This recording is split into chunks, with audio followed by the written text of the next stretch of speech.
নৈহাটি গঙ্গা থেকে বেশি দূরে বাড়ি না হওয়ার জন্য আমরা কিন্তু মাঝে মাঝেই চলে যেতে পারি গঙ্গায়।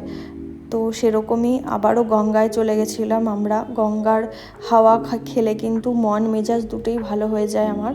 তো মাঝে মাঝেই এভাবে চলে আসি গঙ্গায়। গঙ্গার পাড়ে চা খেয়ে আড্ডা দিয়ে আবার বাড়ির উদ্দেশ্যে রওনা হলাম।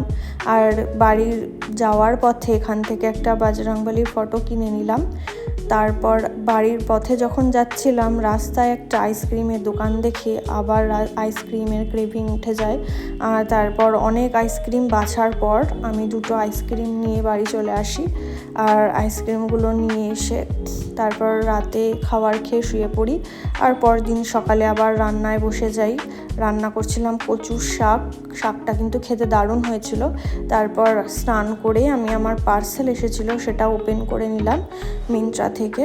এটার রিজন হলো, আমি অর্ডার দেওয়ার রিজন হলো আমার একটা অনুষ্ঠান বাড়ি আছে, তার জন্য রেডি হয়ে যাব। তো আমার ভ্লগ ভালো লাগলে তোমরা আমার চ্যানেলটা সাবস্ক্রাইব করে দিও। রাধে রাধে।